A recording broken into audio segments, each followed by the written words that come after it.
said the episode, and then all of a sudden it doesn't start. And so I'm going to give it about, I'm going to let some people come in, get some notifications. They should be popping up everywhere going, hey, we're live.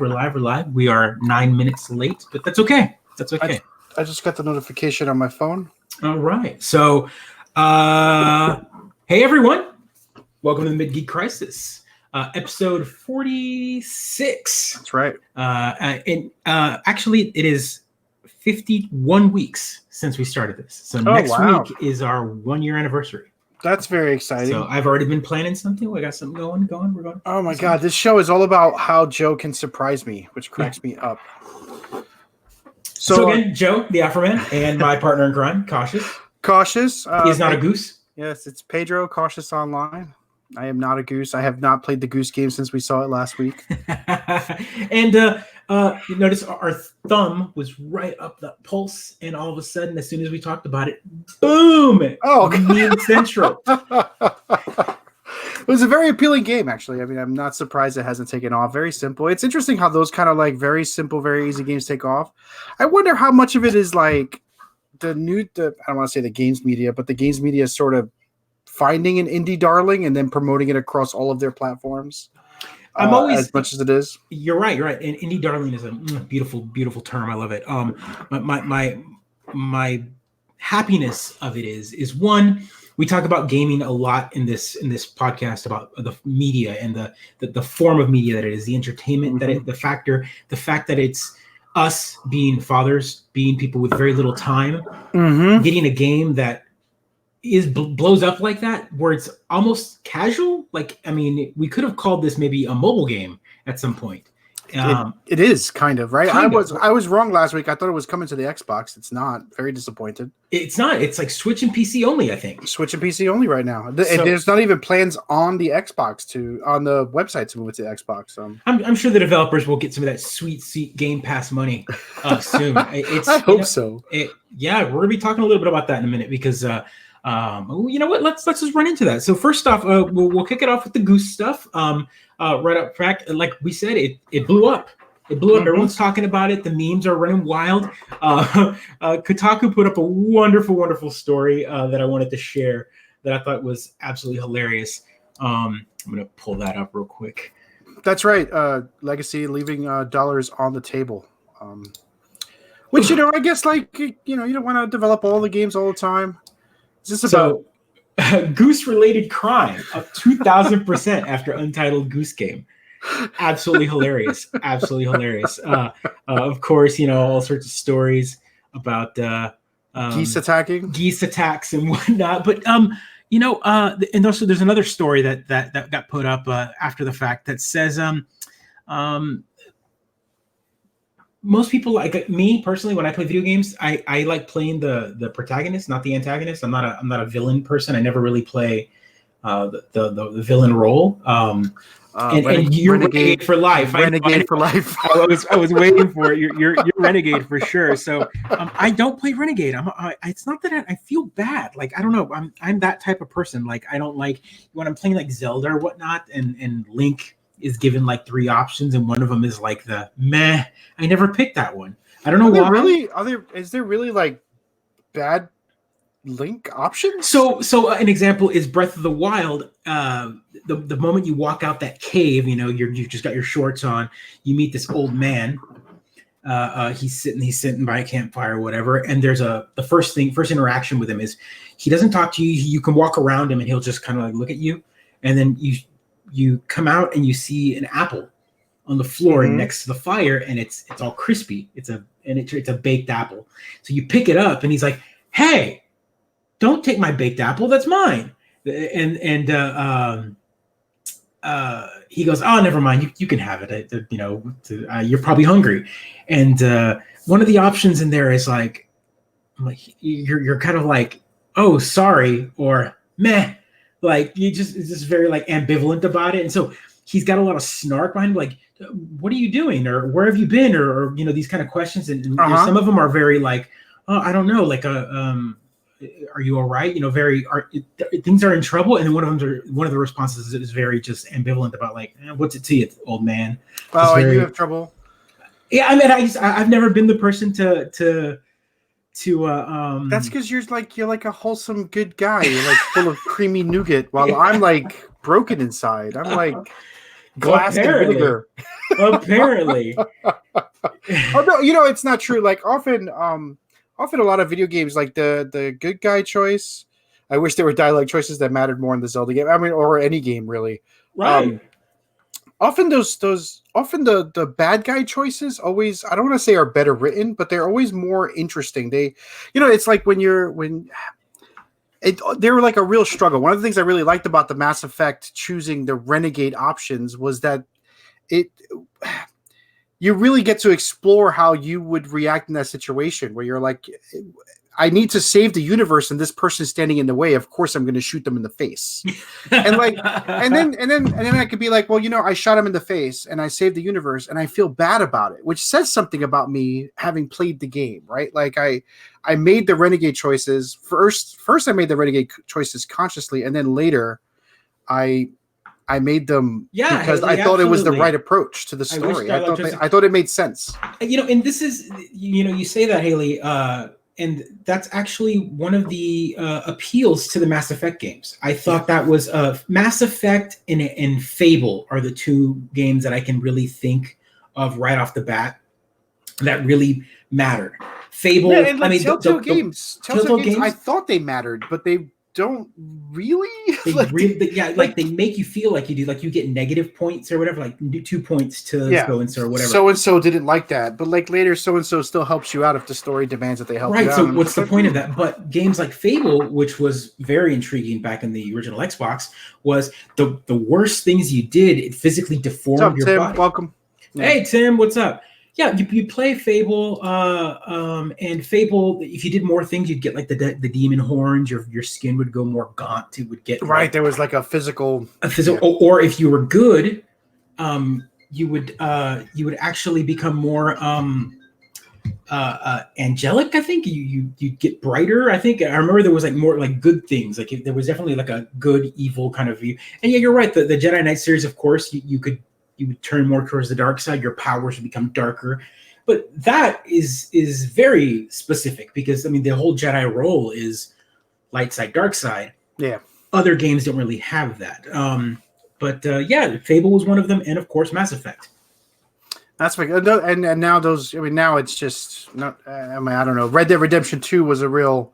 I'm gonna just say it was a real letdown. Right, there wasn't much there for me to bite into. I never. Really that's a hot take, but I think it's the bold, true take. I feel like games get hyped up to the point where you were not allowed to say bad things about them to a point in a degree that they're just on a pedestal no matter what, nothing can harm them. But honestly, Red Dead Redemption is a big letdown, and a good example is in a story that I don't have in our keynote or in our notes here, but they talked about the new DLC that's coming out. It's more multiplayer stuff, and people are like, honestly, the fans are just angry about it. They're like, where's more single player content? I'm going to tell you right now that I bet if we had access to Rockstar's player data, they would find that most players drop the game before they're 50% done with the story and go to multiplayer.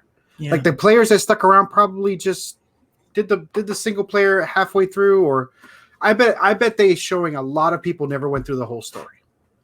Yeah, maybe. I don't didn't get all the story in story achievements. For the drama, where is it? Oh, I'm sorry, we're agreeing here, Tim. Yeah. No, absolutely. It was a real letdown. It just wasn't as good as I wanted it to be. It didn't grab me like I hoped it would. The first one, I picked it up, started playing, and I just never stopped playing. I was just went all the way through it. And that was because it was in a different time, right? Like when we say different time, it was like what, 5 years ago, 7 years ago? How long ago? 10 years ago? Well, it was 360, so at least 10 years ago. So 2005 was the launch of the 360, so maybe 2-3 years after that, 4 years after that. So 09, definitely 09 to 2010. But that was 9 years ago. But it's a lifetime ago in game development, like cycles, like the way the pulse of gaming. Gaming has now gone more multiplayer, has gone more loot boxy, more Which we should talk about. We will. Absolutely. That's a theme in our show. Loot box. That's this year's theme, right? Yeah. But no, absolutely. So gaming has been more multiplayer sector. And then let's counter that. We talked about, I don't know if we talked about it last week, but The Last of Us 2, like I said, they pulled their multiplayer. They said that we're not going to even do it. We're not going to do it. Good. I mean, Tomb Raider had multiplayer, and they got rid of their multiplayer as well, right? They did. Thankfully. Uncharted, but the Uncharted Naughty Dog has been famous for it, and they have added multiplayer to it, and some people like it, some people don't. Apparently, The Last of Us 2 had a multiplayer that people liked. They called it. It had a name, like a faction. Was it just humans versus monsters? Is that? It was a faction game, like where you were like two different groups of people, and of course, anytime there's an apocalyptic environment or world in either in a movie or whatever, the villains are never really the zombies. The zombies are just environmental. It's always people.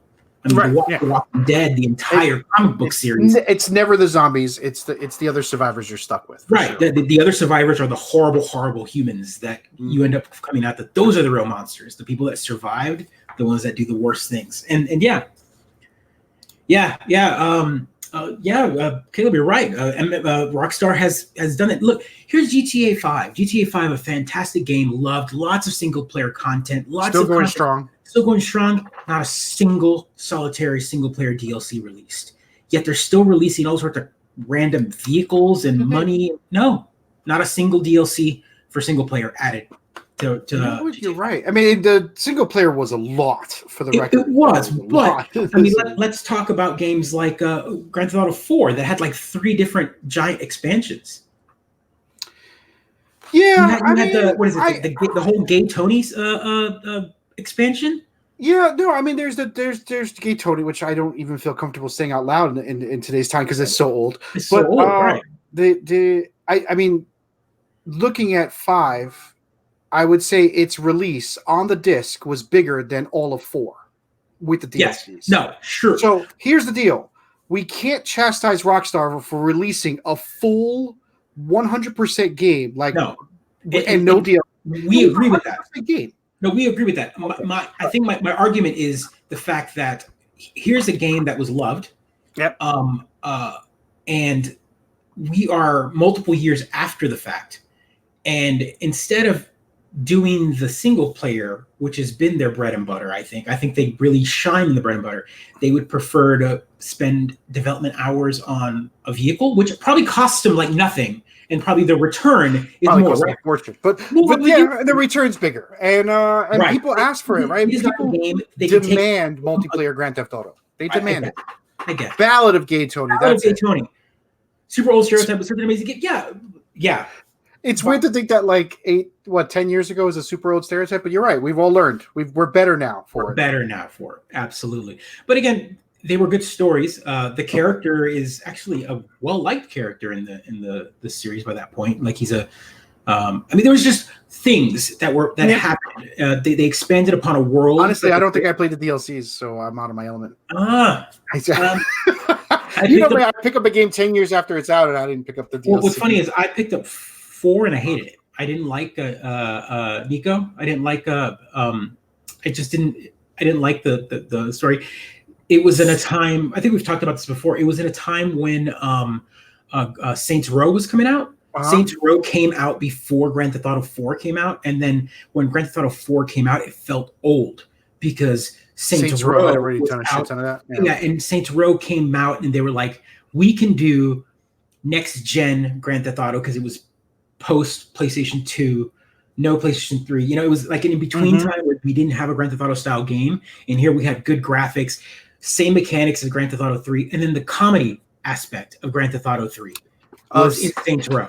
Saints Row. And then they embraced it and went 100% insane. 100% crazy. Yeah. But they always went with the wacky, zany. And then Grand Theft Auto 4 was too serious. They took themselves a little too serious. They went to Scarface.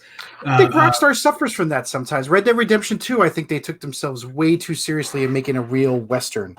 Then, Legacy brings up a good point as well. Why would the AAAs pump all that money into a single player when I guess an indie darling, right, can get all the buzz, can get all the buzz? I mean, I don't know. People still talk about a lot of games, but you know what? I'm thinking about the news I've been reading. It's a lot of Destiny 2. It's a lot of Division 2. It's a lot of Untitled Goose Game because it's so different from what everyone's expecting. Right.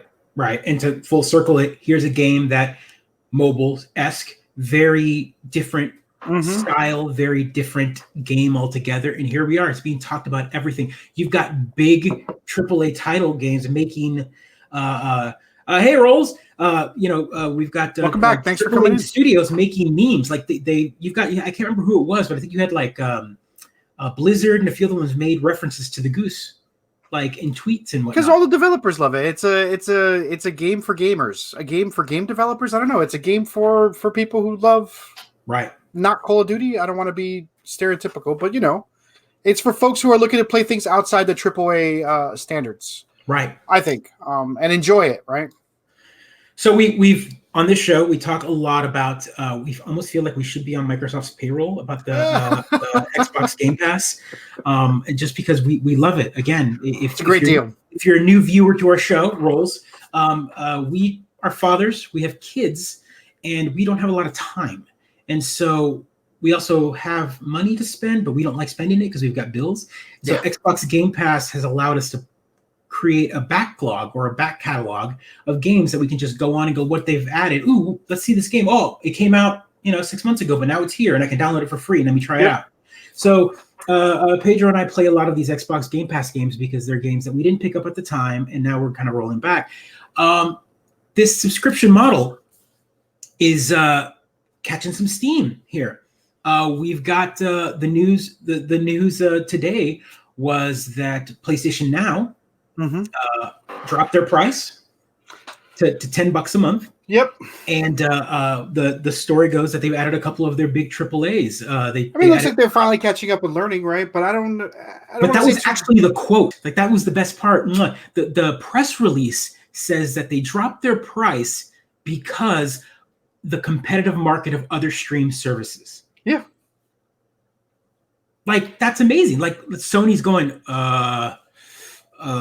these other guys. Okay, so like how in a world where I am paying for Netflix, Hulu, my cable. I mean, I know you probably have a football package. I do. I pay for, you've got Disney coming up.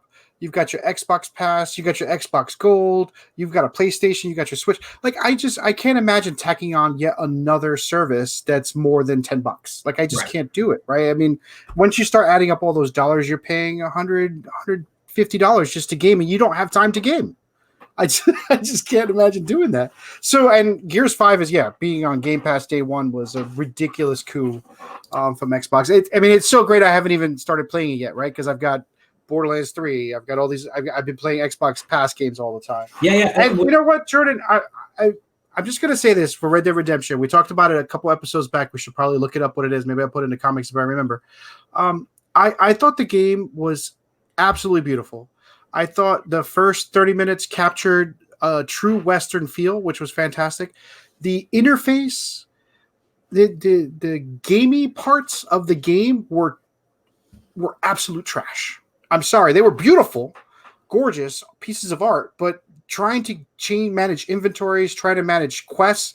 I mean, some of these missions had challenges, and it's like 4 button presses before you can figure out what the challenge is. Restarting a challenge is impossible. So I was like, who the hell? This game is poorly designed for people who just want to enjoy the story, and it's poorly designed for people like me who like going after achievements. So it was just an overall disappointment. Every time I picked up that game, and I really want to love it because I love the genre so much. I love the game so much. Yeah, it was one of the games that Pedro talked about all last year. And this time last year, we talked about it. He was like, "Oh man, you see the video, whatever." We talked about the horse testicle physics. Yeah, it's a beautiful game, and the amount of detail is startling. The characters were interesting.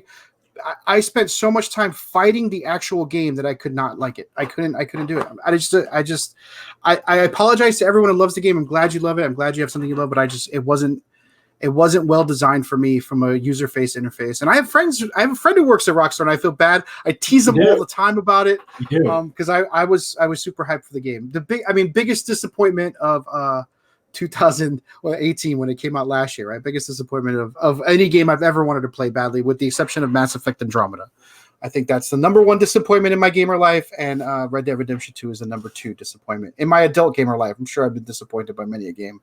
Oh man, yeah, Andromeda. See, we always come back to that one because I don't want to come back to. Let's not talk about it. No, we're not. Let's talk about loot boxes, man. I feel like we talk about this every 3 or 4 weeks because there's always another piece of news about it. I'm passionate about loot boxes because I have a child who will soon be playing games on her own, theoretically, and who knows how much of that gambling mechanic is going to eat her up, right? She's already, Pokemon cards are already kicking her butt. She already likes those like blind boxes that I can't buy her that are full of like weird gadgets and cheap pieces of plastic.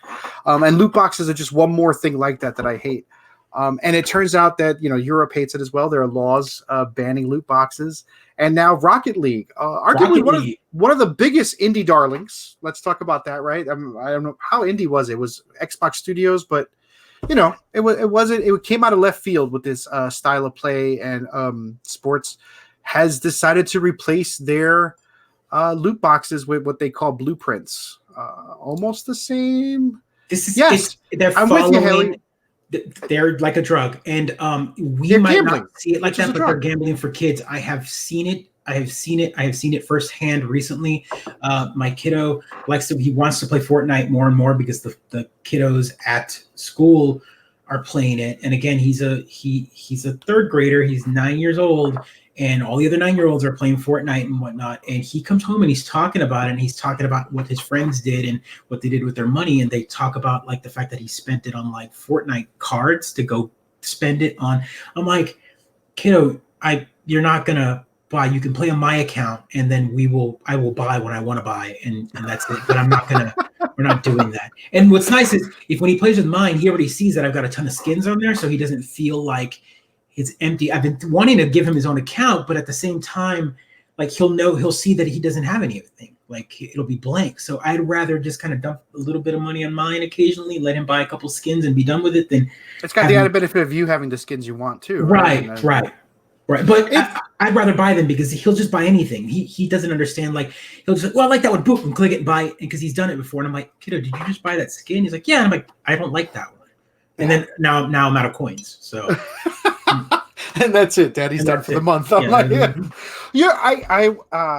and it's also, I should say, Haley, I mean, you're nailing it. It's like drugs in that, like, I've watched my kid like open one of those cheap plastic things and immediately play with it for 10 seconds and drop it. Like the rush is from opening it and finding out what it is.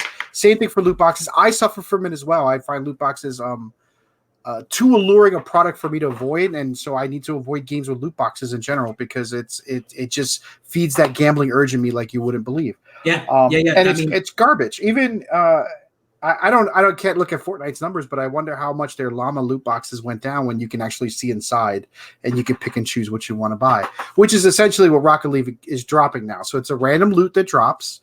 And it's a blueprint. And if you want to buy it, you at least know what you're buying, which at the end of it is the way to go. Rockstar, they have the shark card.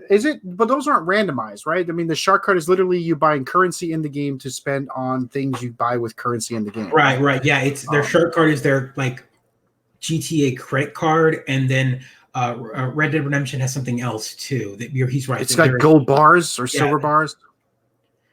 Yeah, oh my gosh. The game with leave it to gamers to find a way to game a gaming system, right? It's, I mean, we can talk about this like it's this new thing, but cautious. We've talked about this as WoW players, old WoW players.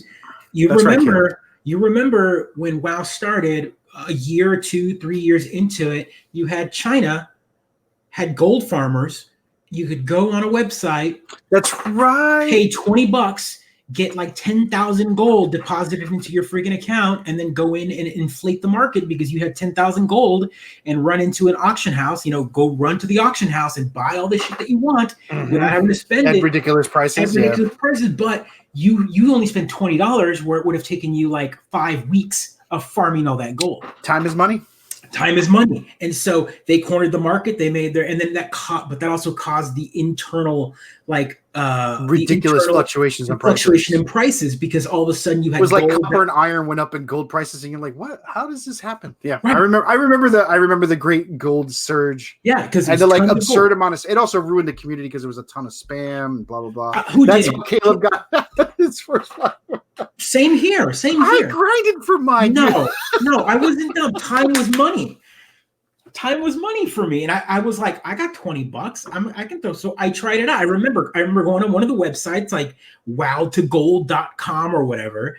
I went on there and threw $20 at them, and all of a sudden, like 5 minutes later, I was playing WoW, and boop, it popped up, and I got mail. I'd run to my mailbox, close mailbox. Unbelievable. 10,000 gold. You know what? I think less of you. I earned my mount. Yeah. I'm gonna talk like one of those hardcore jerks from back in the day, right? I earned my mount. I leveled up to level 40, grinding out kobolds with candles on their head. Man, that's how I got. Actually, I probably played the market is what I did. I spent a lot of time on the auction house making money, buying and selling things cheap. And again, we talked about those guys. Do you remember the add-ons for WoW, like the auctioneer pack? So it would like look and scan the prices so that you can see. I had one of those. Yeah, of course you did. You had the auctioneer add-on, and then it would like tell you would give you notifications when your item sold. It had all these like calls. It was ridiculous. I would leave a job where all I did was look at spreadsheets and come home to play a video game where all I did was look at virtual spreadsheets. 280. Yeah. I mean, fair.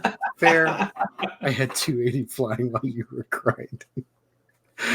Oh man, but yeah, man, like, still feel empty inside though, right, Caleb? You still feel empty inside. Didn't feel that hole. Feel it all. And Haley mentions it, Neopets, but I think if there's any game where grinding equals real life currency, if there's any sort of translation, there's going to be gold. There's going to be money farmers. There's going to be, if you could buy a currency for cash, there's going to be farmers out there. I know the Star Trek Online game has it. Neverwinter Online has it. Pokemon Go has it. Pokemon Go has it. Yeah, I mean, essentially, if there's people online that you can give them your login, and they'll do all the spoofing for you, catch certain ones, whatever, and then they give it back, and all of a sudden your account has all these like new Pokemon. Yep. I'm like, and I mean, there were folks selling their Fortnite accounts, right? I thought about selling mine, but I would feel terrible. Well, yeah, one of the big ones when the Galaxy S9 came out, you could log in with a Galaxy S9 device, and then play a couple matches, and you'd get the specific Galaxy skin that you could only get if you played it with that. That's right. Mobile, yeah. And then log out, and all of a sudden you'd be able to sell that account. So there were people going to the demo at like Best Buy, running in and logging in with their Fortnite account to play. Whole different kind of work to get it. Yeah, it's weird, right? Because I remember thinking like, oh great, I can. I mean, when it became official, like some games just started selling stuff directly. I was like, oh, this is so much better. If I want this level, or I want this car, or I want this sweet mount, I could just buy it and be done with it. But then it somehow in the translation, it got twisted. I don't know who put out the first loot box. I don't even know what company first did it. Maybe the Knowledge Legacy 7070 out there knows. But it just I feel like it just made it so much worse, and so many games just suddenly had it, and it just ruined grinding. It ruined everything. Loot boxes for a little while. Maybe it was mobile gaming that had them first. I don't know. So I'm glad Rocket League's doing. Rocket League has a huge following. I think it's a huge change, and I think you're going to see other companies start to follow suit as they want to get ahead of legislation. Right? They have to get ahead of anybody passing laws, even though it's a total mess now, and I don't know that anyone could pass a law in Congress today. But still. There's that. Yeah, no, absolutely. Oh man, I'm gonna try to get some things set up. He's pulling up some screens. We need a producer that is willing to work for free. That's what we need here. So, game development in general. We talk about this a lot on this show. We talk a lot about our kids, and we talk about the things. I think there's a story that hit online. I shared a little bit of it earlier last week about this guy who has this project, one of these homebrew games. He's been working on it for 3 years and didn't say anything until recently and showed off.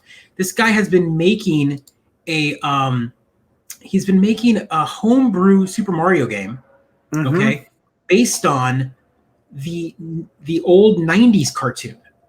which is based on the Super Mario game. Which is so it's a game based off the show that's based off a game. It isn't a new concept in any way, but what's interesting to me is he got the artwork down fantastic. Maple Story, that's a good one. Yeah, sorry, I didn't mean to interrupt, but I just saw Legacy put up totally Maple Story. That's the one I remember. Putting up loot boxes first. Good find. See, I knew I could depend on Legacy. So, by the way, Legacy 77 and Haley are on Brother Sister. Right. They do sibling streamers at around 8:30 on Tuesdays. They're actually before our show. So anybody from there, thanks for coming over here. What did they play today? They're playing more of Link's Awakening. They're getting through. I think they finished the first dungeon and they caught up and they rescued Bow Wow. If you guys are familiar with that story arc, very nice. I think they stopped there, so they'll probably jump into the second dungeon next week. That's exciting. Look at this beautiful thing. Okay, so if you're not seeing this is actual gameplay. Okay, this was programmed by one individual. Frame by frame, hand-drawn animation based on the show, the old. And this guy, Jesus Lopez, he is a animator who has worked on multiple games. He worked on The Simpsons Tapped Out, DuckTales Remastered, Shantae, Half Genie. I mean, tons of games. Great little documentary here. I'm not going to put it on here, but what called my attention to this wasn't just this. I wanted to bring it back up because I then watched this small little video on it, and he's doing it as a free time with his kids. Mm-hmm. This programming of this game, his son did the actual platform programming. He does the art, and his daughter is doing a lot of the artwork, like consulting, like helping out with what looks good and what doesn't. What a fantastic family project. I'm beyond jealous. I'm like, man. I mean, but this is beautiful. Like, if you had told me that this was done by one guy, I would have been like, no way. Actually, I would play that, Haley. I'd go back and I'd find the Zelda. I mean, I would play this. I would play that. I love a good platformer no matter what. And you know, Android animation is so hot right now. It's beautiful. Yeah, it has a very put those kids to work. I know. Put those kids to work, right? Get them in the studio. If I can get Ara to clean her brushes after she's done painting miniatures that I told her not to paint, I would be thrilled. Hey, yes. Doesn't it look beautiful? Like, I mean, go check out that story. And yes, you're right. Can I imagine a Zelda? Like, if this guy decided to give me one level of Zelda of this style game in that version of Zelda with the excuse me brown hair, I would give me the Dungeons and Dragons cartoon, please. That is what I want. Thank you. Yes. Same style. What was the name of that? What was the name of that cartoon game with like it was Dragon's Lair. Dragon's Lair. I remember that one of the arcade blowing kids' minds. That was Don Bluth Studios, same guys that did Secret of Nim, that did Fievel, American Tail. You mean the 70s Hobbit, Jordan? Right? We don't talk about Peter Jackson's Hobbit here, right? You know that, right? The what is it? 1982. When was that other one that came 82, out? The Hobbit. Yes. But that wasn't Don Bluth, I don't think. Or if it was, you got me there. But yes. Yes, that same similar style. Animation style, yeah. Yeah, absolutely phenomenal. That's a great project with their father. It's now gone in. It's in internet infamy now. This video, if it never comes out, it doesn't matter. There's now clips of online. So he's been working on it for a long time. 3 years. Okay, 3 years. hand drawn. If you watch that little documentary in that story. You'll see that it shows it's 24 frames per animation, like per couple seconds of animation. So it's beautifully done. That's why it takes him so long. But he's also got more characters. So he's got all 4 characters: Toad, Princess Peach, Mario, and Luigi, all from the show, playable in the little demo. He's got them playable. Playable. Oh, that's pretty sweet. It's amazing. I'm like, amazing. Done. Stardew. 3 years is pretty quick. Stardew was like 5 years. Stardew, But that's a complete game. Like, it took 5 years and they had a complete game. These guys have like one level. Well, the hardest part is done, right? They got the character animations. That's probably the hardest part when you're doing hand-drawn. I mean, he says having never freaking designed a game or developed anything of that nature, right? But it seems to me that animating your main characters to get through levels would be the hardest part. I mean, the amount of animations, if you watch, he's got a YouTube video. I mean, can I actually put up a link? You can. I think you can paste the link in the chat, I think. Or not, or you just post it in the notes and I'll throw it up. Yeah. So he's got a YouTube video and you can watch him go through the entire level, right? So Kotaku just has a little portion of level on repeat, but you can watch him go through the entire level. If you watch Mario itself, he's got a ridiculous number of animations for each of the like when he gets hit and he's got like the facial expressions and shooting the fireballs and when it runs really fast and even spinning around the flag at the end of the level. Has its own specific animation, and I imagine for each of the characters it would take a while. Yeah, and he says that in the interview, he says that the animations he had to cut back a little bit, but he says that by cutting back, he's able to spend more time doing interactive. So he's at the end of the level when you finish the like the flagpole, he could have the characters interacting with each other, like Princess Peach pointing at Mario or laughing if one beats the other, that kind of thing, which is again amazing. Act of Love. Here's a show that is obscure for it's Americans. It's the American. The Japanese didn't get this version of Mario, and so this would be the true version of like Mario USA, for sure. No one should get that version. No one should get it. Hey, Captain Lou Albano was also yes, he could spend more time with the kids, which you'll figure out one day that it's great, but not as much as you hope it is. No, I'm kidding. I'm kidding. I love my kid. We spent a lot of time designing toys and yelling at each other about board games because she doesn't like to lose. That's really what it comes down to today. Also, DS, she doesn't. We're playing the Pokemon Pearl and Diamond together. She is well beyond me in that game, but she has reached because I've been grinding a lot. She has reached a point in Diamond where she cannot beat the boss because all she did was level up her water Pokemon. And it's a grass type, so it is eating up her high level. And she's like, I don't understand. And I'm like, kiddo, you're playing water versus grass. This is rock paper scissors. You gotta train your other ones. So she's leveling up her fire one, but she finds it so boring. She's like, oh, this fire creature is not leveling up fast enough. I'm sorry. Oh man, and have you played more? So like, have you fought with her yet or anything? No, I didn't. I don't think I want to do that competition stuff, and we haven't done any trading yet. She's offered she's got a lot more Pokemon than me, and she keeps offering me more. Like she's like, I got that Pokemon. So we've done and I showed her how to get a magic card. But the fun thing is we're like trading tips. She's like, oh, you need to go to that grass to get that Pokemon and things like that. So that's it's nice to talk about that stuff. She doesn't read as much of the dialogue as I want her to, so she never knows how to get anything. Right, so I have to catch up to her and read it myself. So yeah, but it's nice.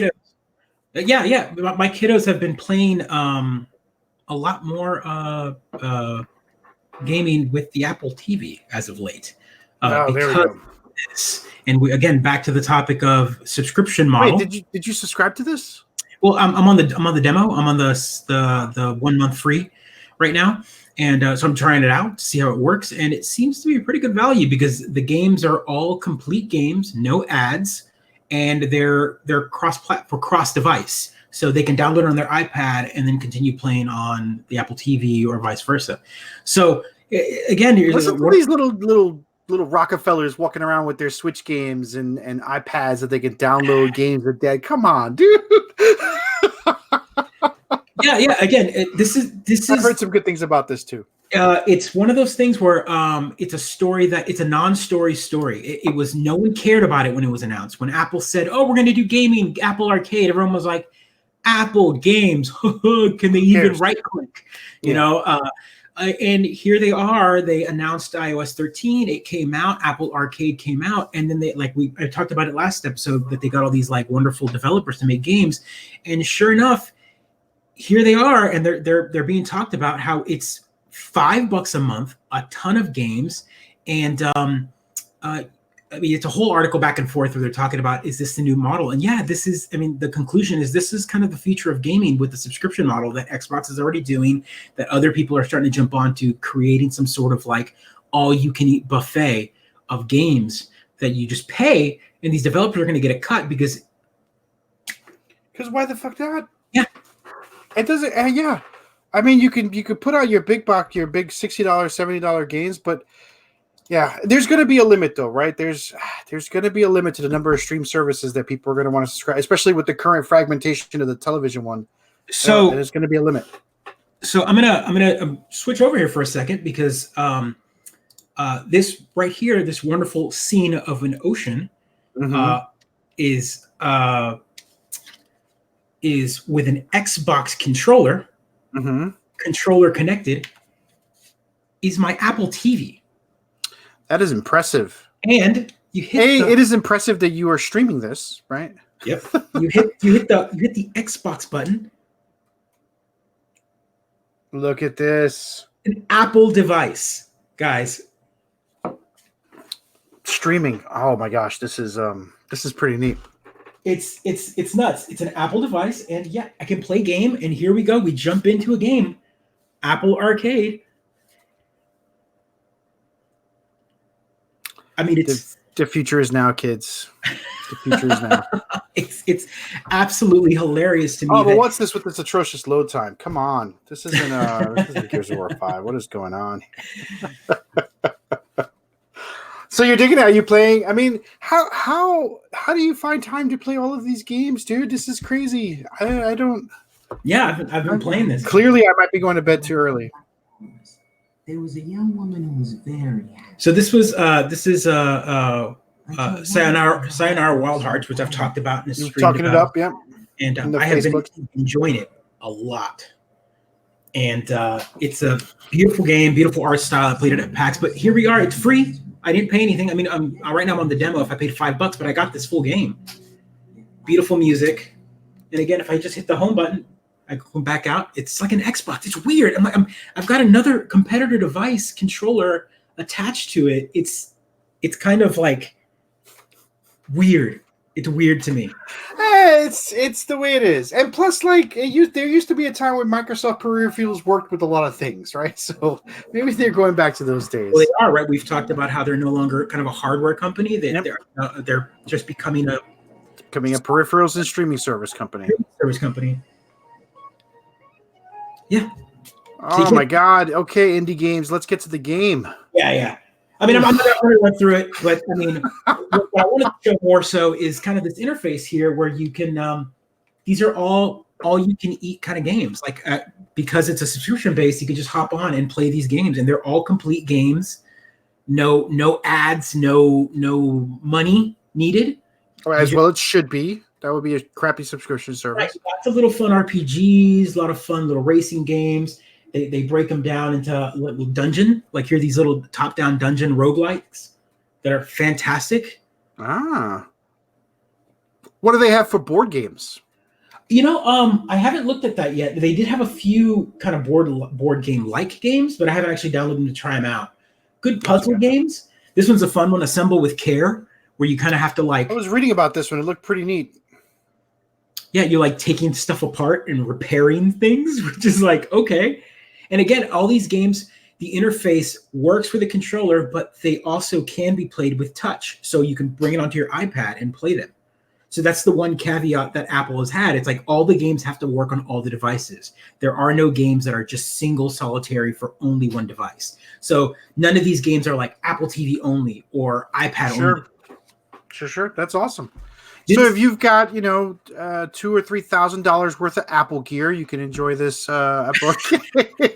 Well, what's funny is a $99 Apple TV will get you started. It's system. I know. It's easy.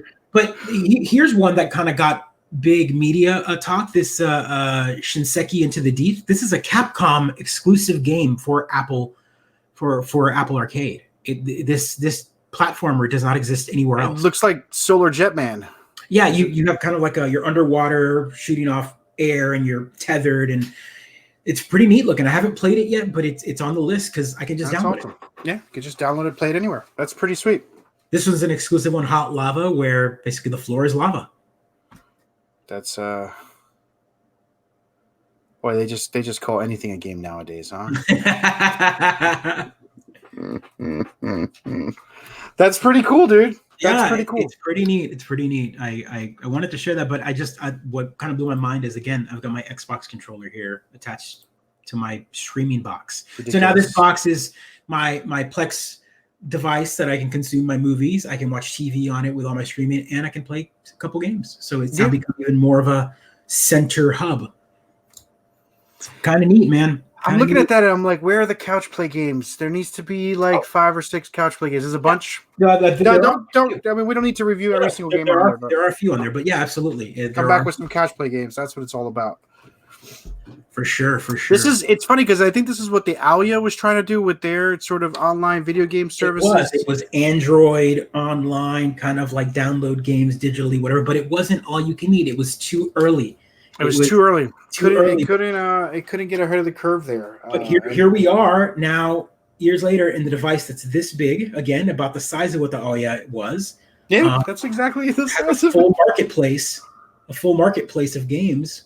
Pay $5 a month, and I mean over 100 games at least right now. So have you totaled up the subscription services for your entertainment options yet? Have you done that? I haven't sat down, but I am at least about $100, give or take. Yeah, dude. And you didn't cut the cord. Well, I didn't cut the cord. We share it, right? Like, I think most people need to be doing that. Share the cost. So, for example, my in-laws have cable. Mm-hmm. Still, but I use their login, and their login allows me to get live channels.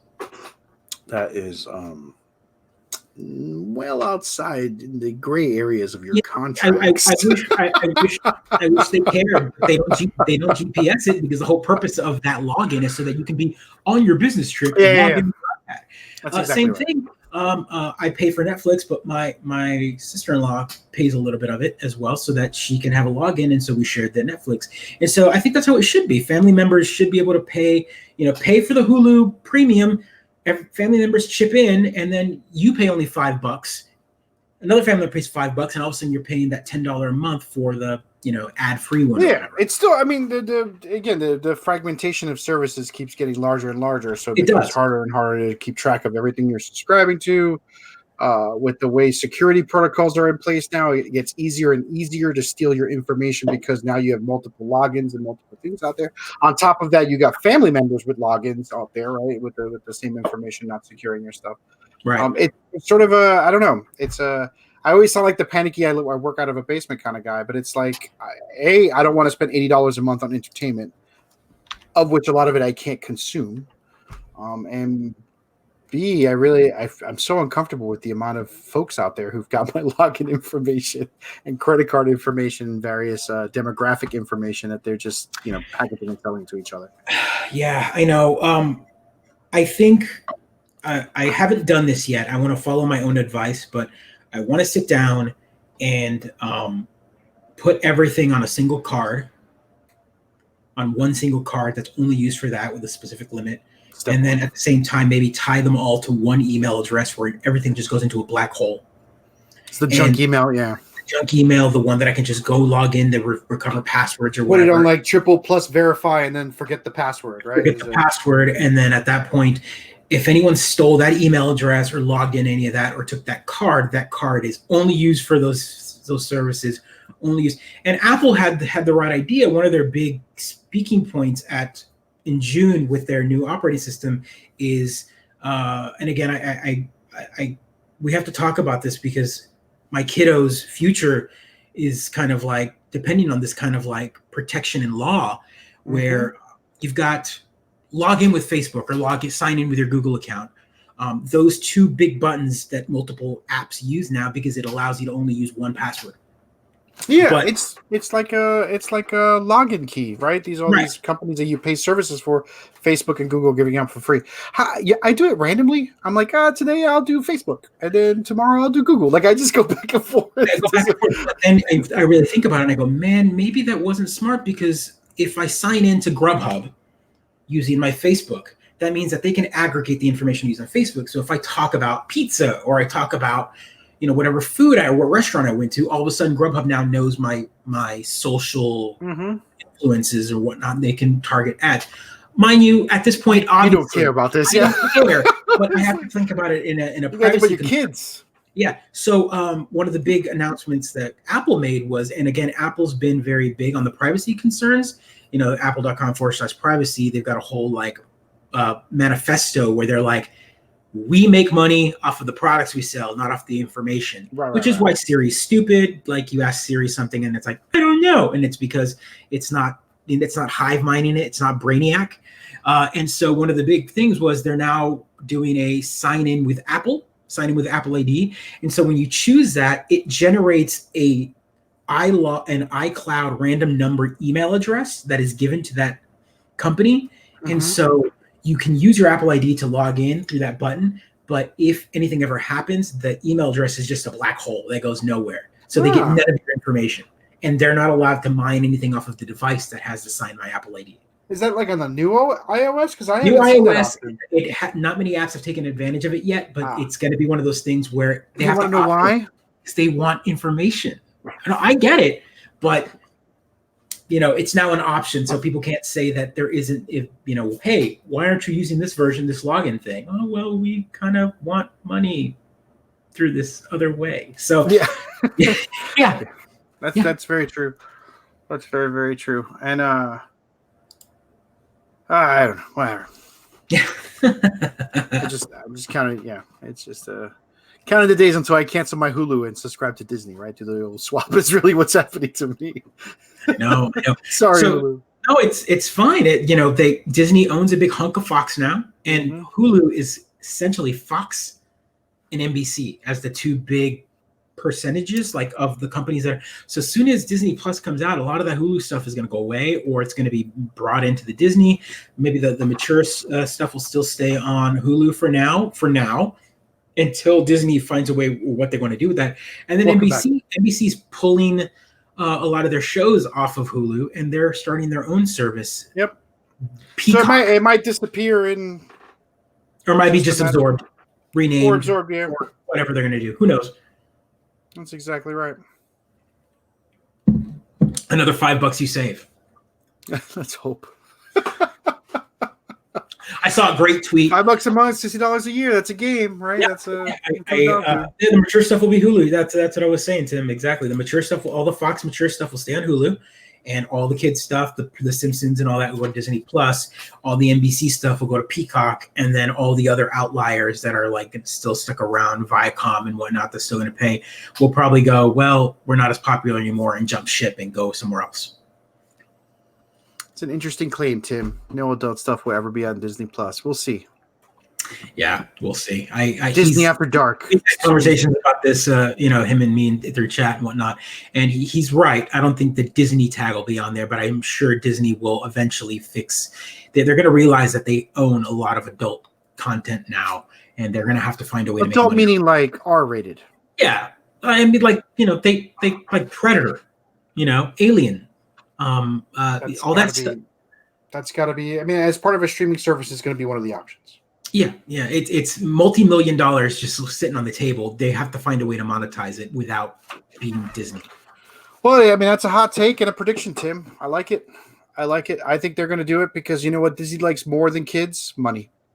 Way more. And that's an easy way to attract more subscribers.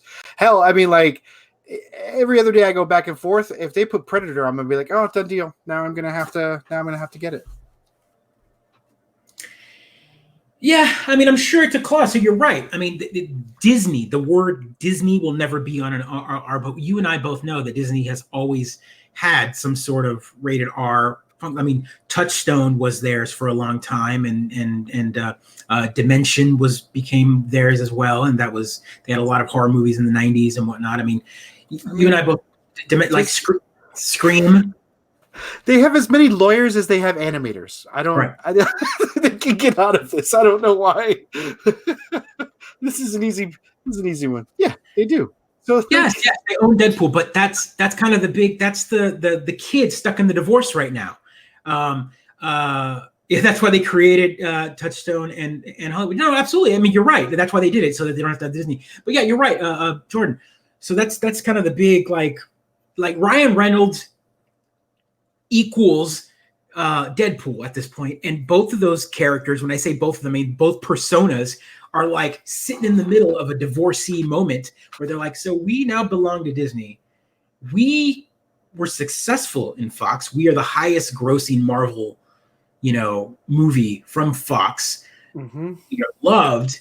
We have 2 successful movies, but now we're not part of Fox and we're part of Disney, and Disney doesn't release rated R Marvel movies. So when am I getting, like, when is Deadpool 3 coming out, and how is it coming out? And at what point do you go, what's Disney going to do? They're going to like, we're not going to make a rated R version of Deadpool, but they had 2 rated R versions before. The fans will revolt. My personal take on this has always been I've talked about this before. Deadpool 3 should be PG-13, and the entire movie should be Deadpool trying to drop an F-bomb, trying to be rated R, and it doesn't happen. And it's perfect. It's perfect Deadpool. I think they can release Deadpool PG, and the fans will still be there day one, throwing money at the screen. Oh no, they can absolutely. rage about it afterwards. I mean, they'll rage afterwards because they'll be like, "I didn't get enough cock jokes. I didn't. I didn't. That's how it works." But I think making a Deadpool movie where he's breaking the fourth wall, where he knows he's stuck in a PG-13 Disney movie. You gotta stop giving that away, man. You're just giving that one away. Stop it. Just stop. Write a letter to Ryan Reynolds. Just tweet him. He'll tell you what he thinks of this. Right? I'm sure he's like, I've got that script right now on my desk. He's like, not an original idea. Not an original idea. I mean, yeah. Go buy my gin, right? That's what he's saying. Yeah, they're still really. I mean, yes, the name Fox. I wish they would stop using the name Fox. It feels dirty at this point. Like we know you're not Fox anymore. You're just Disney with like a face, like the skin of like Fox on its face. Like hearing the 20th Century Fox chime at this point. Dun, dun, dun, dun, dun, dun, dun. They should just like end it with like it's a small world. Right at the end. It's. So many of those studios are gone. It's kind of crazy how they've all become swallowed by one or the other at some point or other. And speaking of the Fox Disney craziness, Sony and Disney made up like everyone knew they would. Yeah, because people like making money. I don't understand. Like making money, and we all knew it, and it happened, and it's no big surprise. It's weird thing is that like they're like. Are people taking credit? Are there fans out there be like, yeah, we showed them? Like, are they really? Yeah. Is there buzz out there where it's like, oh, we changed the plan here? And I'm like, Alien Mickey crossover. Tim, you know what? I think if you just went to page 2 of Google, you'll find that. There's probably a lot of Alien Mickey Mouse crossovers out there. Reddit for that? There's a subreddit for that. No, there is. It's probably...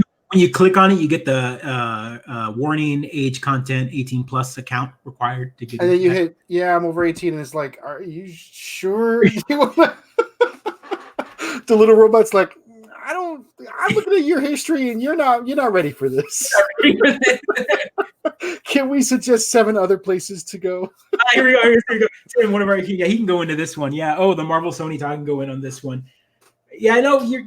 We could talk. I could do a whole. Tim, I might have you on. We should do a 20-person rant, a 20-minute person Joe rant on that one. Yeah. I should have Tim. I should do a mini crisis. Bring Tim on. Him and me talk about movies a lot.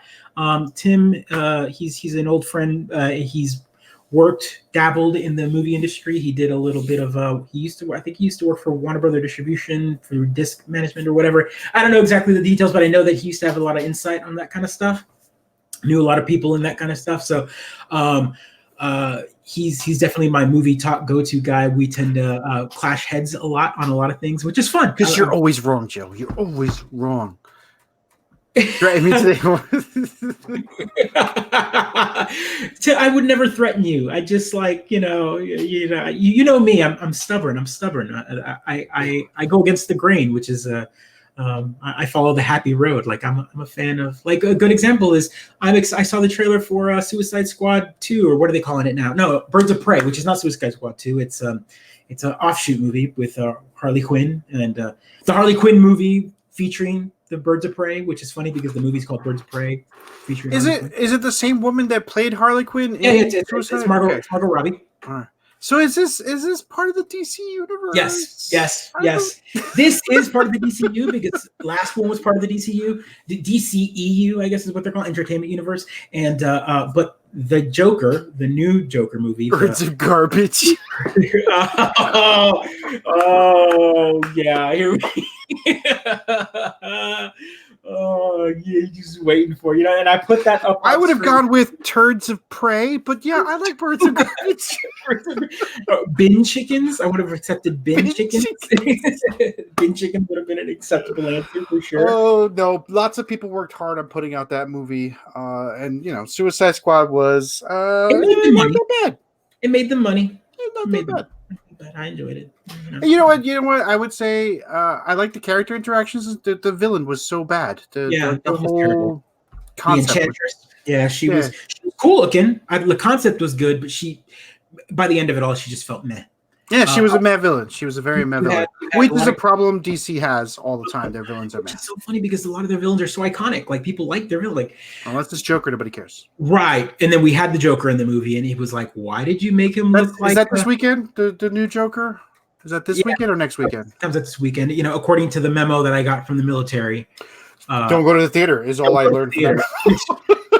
Guys, we talked about it. You know what? What's funny is I talked about this exact topic like the moment those first reviews came out, over a month before the movie came out. I said on this podcast, before any major story talked about the fact that you were going to get all sorts of weird, like incel-y weirdness. I think we said you don't get to take 100% credit on this. Okay, Joe. I'll give you 20% on that one for sure. 20%.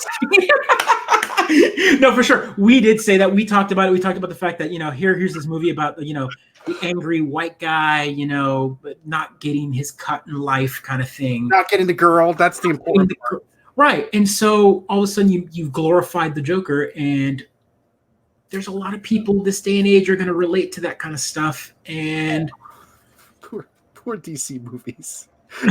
No one lets the DC movies. Aquaman can also go into the trash bin, by the way. You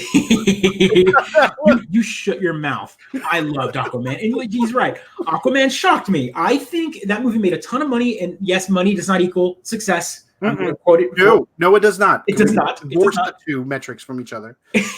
Metrics, I get it, but it people enjoyed it. People learned to love Aquaman, a character that was relegated to. I don't understand. I feel like they might have been in the theaters, so people didn't realize they were like. Maybe they all just. I don't know. I don't know. Maybe did they show a different movie in the theaters? Because the one I saw was not. Aquaman was better than Suicide Squad. Yes, it was. Yes, it was. Aquaman is funny to me because I went on that. Aquaman was better than Suicide Squad. Yes, we're all in the dumpster. We're all hanging out at the bottom of the trash bin, but this pile of trash tastes better than this pile of trash. Oh. Hey, there's premium trash out there, man. Like, come on. Trash, week old Taco Bell trash.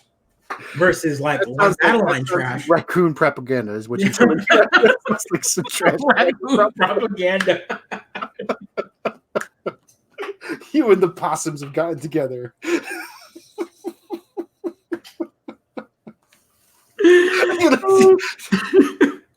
I'm always alone on this. It's always weird to me. Like I'm in a crowd of people, and everyone's like, "Oh, this trash tastes good," and I'm like, "You guys are eating trash."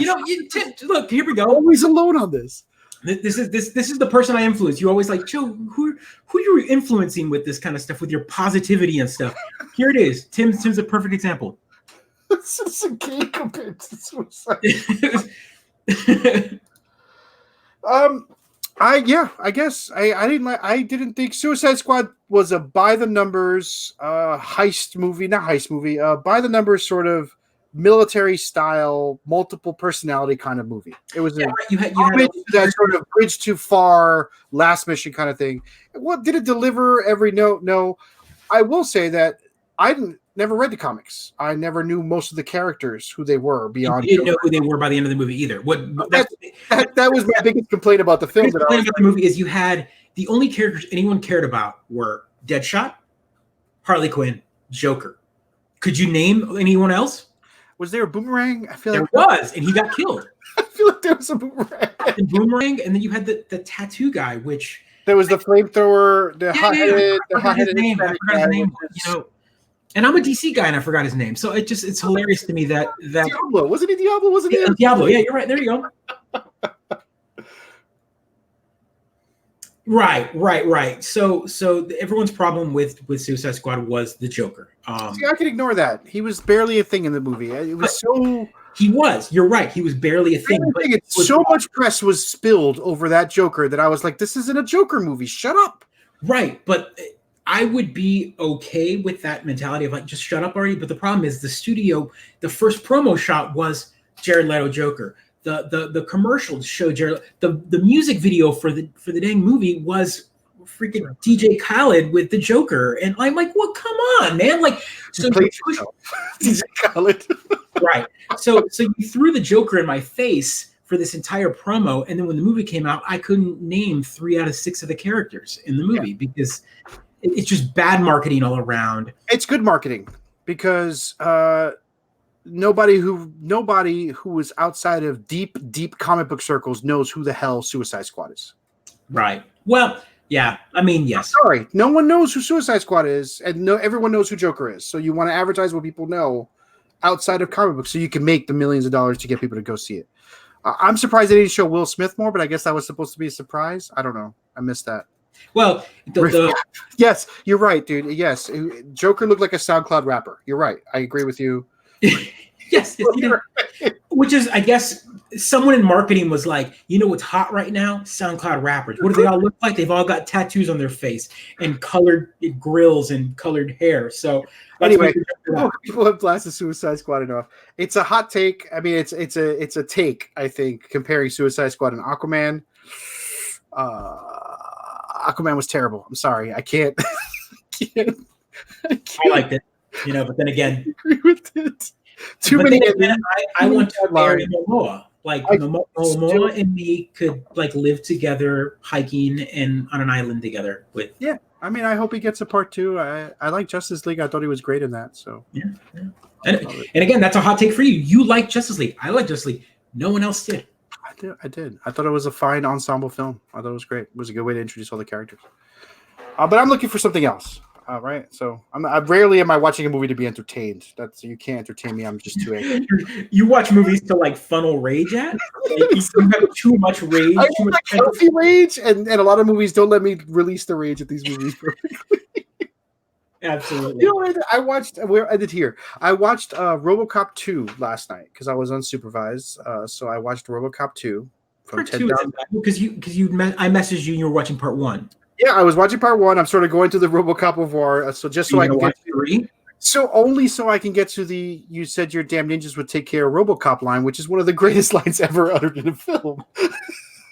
You said your damn ninjas would take care of RoboCop.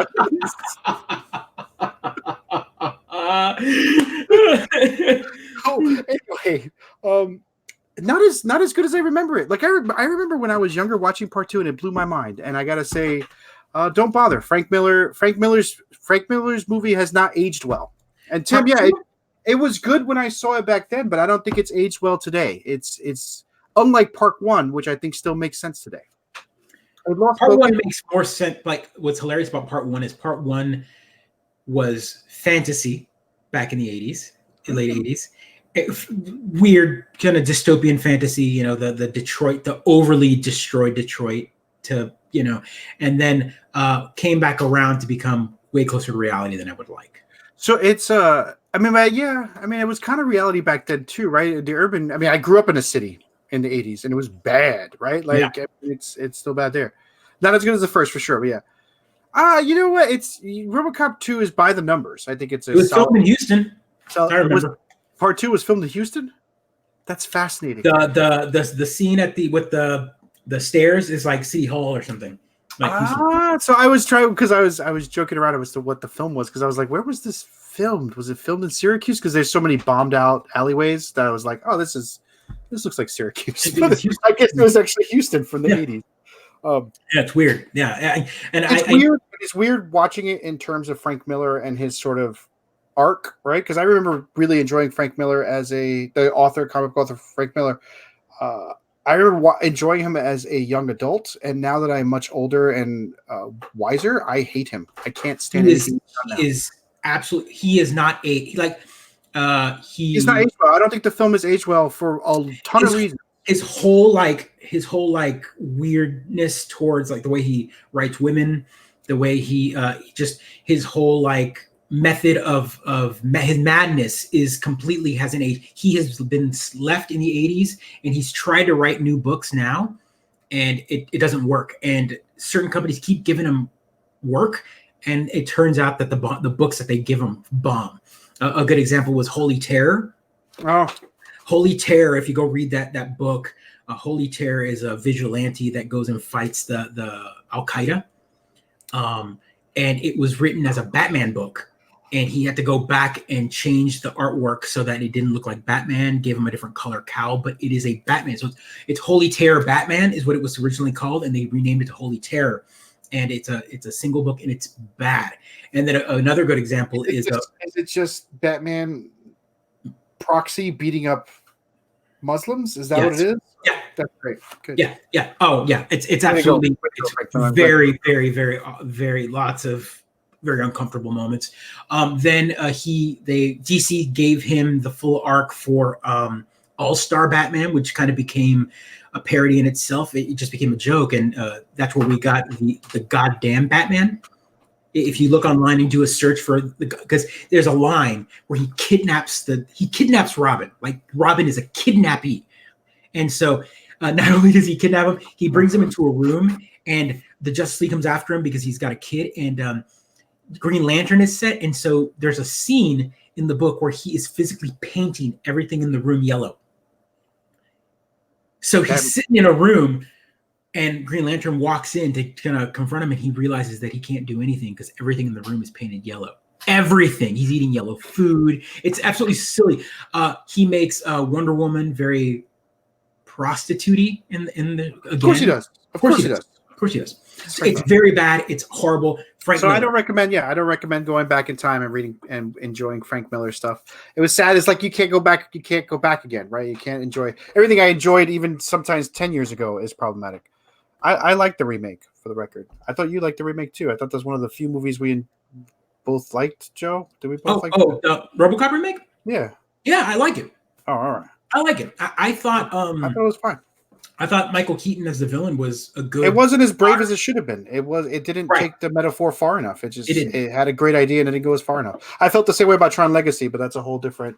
We should have a Pedro rant about Tron Legacy. And I would love to hear. I've never heard you rant about a movie long enough, but give me a quick hot take on that because I'm interested to kind of savor that. So you know how I forget his name, but Flynn is stuck in the Tron world, right? Mm-hmm. And he sort of lives there for a long time.